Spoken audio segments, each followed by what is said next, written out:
She tried.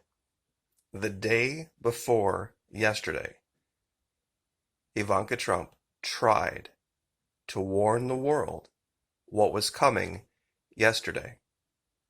Personally, I think the woman deserves a medal for grace and poise under fire these last 4 years. In today's video, I'm going to share with you her warning. Nobody saw it. Nobody realized what she was really saying because they couldn't look one level deeper. Now, I'm sure a lot of you might not know what I'm talking about. The events at the Capitol yesterday proved one thing, that these people have no idea what they are doing, and that they are completely bereft of any knowledge of history. This woman in this picture is from Knoxville, Tennessee, talking about storming the Capitol, it's a revolution, and then being upset about being maced, trying to break into a building where the number 2 and number 3 person in our government and virtually every elected official were conducting business. What was the plan? What did they think was going to happen? Now, I'm sure a lot of you are like, well, wait a minute. What was Ivanka Trump's warning? What did she say the day before yesterday that everyone should have seen? She took a selfie and she posted it on Twitter. And in the background was her father on his phone.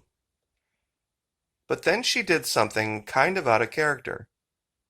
She tagged Meat Loaf in it, the artist, on the right. And people just thought that it was some reference to his song, I Will Do Anything for Love, that type of thing. You see, that's not the Meat Loaf she was referencing. This is the Meat Loaf she was referencing. Many people forget that he played a role in a movie back in '99 called Fight Club. And he joined a group with Tyler Durden, and they were living in some abandoned house. It was basically a cult of personality. He had been a bodybuilder, and he had some physical deformity from the use of steroids.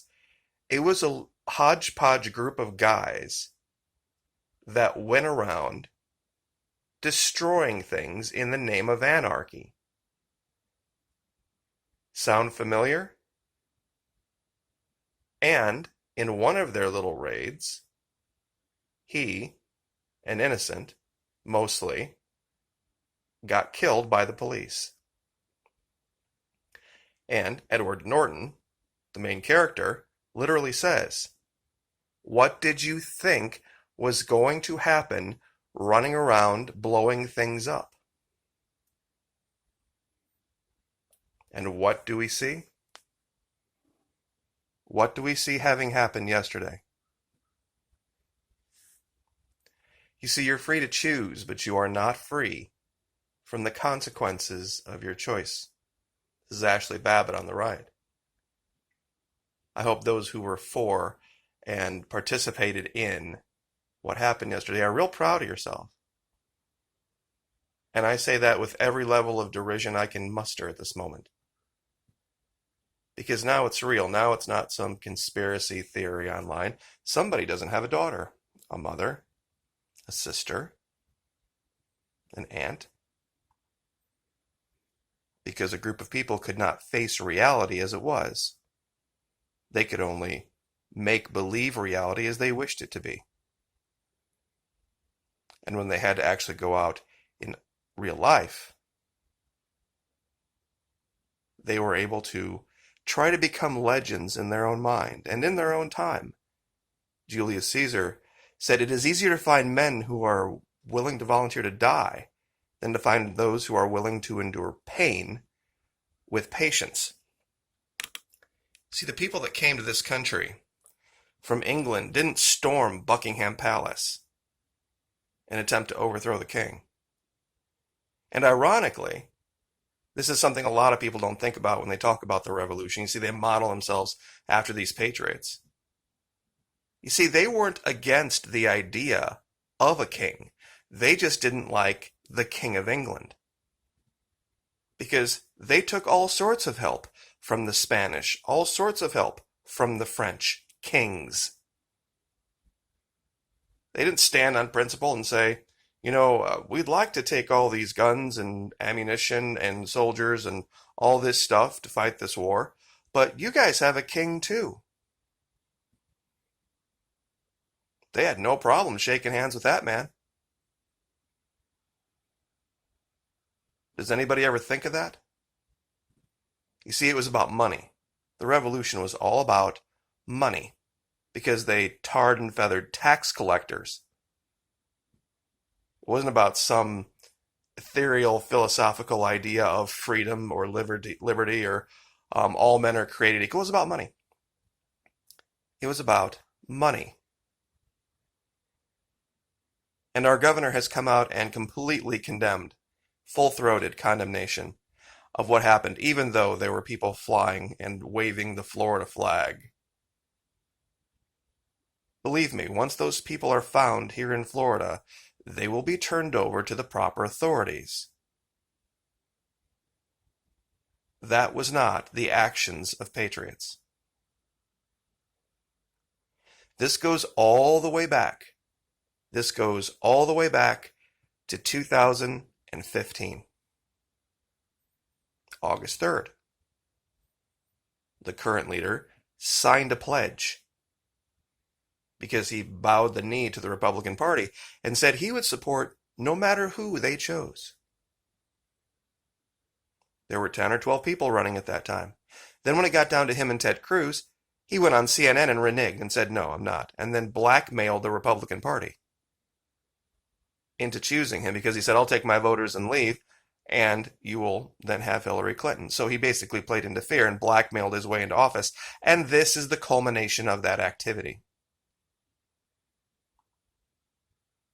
And don't tell me the guy on the right is some Antifa actor paid by blah, blah, blah, blah. No. No, that guy's in his mid-50s, average Joe, who spent way too much time on Facebook, way too much time on Twitter, who is now literally in this image committing a capital offense and, if found, should spend the rest of his life in prison. And, not a big fan of CNN, not a big fan of MSNBC, but they were exactly right. If this had been BLM or these had been Muslims, there would have been tanks rolling in the streets. So I just wanted to cover this. See, I don't blame her for her father. We can't choose our parents. And that she has been able to endure to this extent is a sign of bravery and courage and intestinal fortitude like I have not seen. She would make a fantastic leader, but unfortunately, because of the actions of her father now and his supporters, nobody's going to care about the economy from 2017 to 2019. Nobody's going to care about the trade deals with China. Nobody's going to care about the wall. Nobody's going to care about anything this guy did. And they're all going to go down with him because of the actions yesterday. And she knows it now. In one day, an entire movement of people was completely destroyed for the foreseeable future by the actions of a few absolute nut job crazies that wanted to be legends in their own mind and in their own time. The people who came to this country from England when they got done with where they were done with the king. When the Mayflower, 1620? We had the Constitution, 1789. How many people do you think lived and died, never even participating in the war, never having ever even talked about a constitution? How many thousands, tens of thousands, maybe hundreds of thousands of people came here, lived, and died in this new world? They didn't overrun Buckingham Palace. They didn't try to depose a king. And for those of you wondering about France and their revolution, read what happened after the French Revolution immediately in the following 10 to 20 years and how bad it was. So, anyway, the truth is what the truth is. It wasn't this Meat Loaf. It was this one that she was talking about. The innocent who died because a bunch of guys were running around blowing crap up, not thinking what would happen. No plan. I'll leave it there. Like, share, subscribe.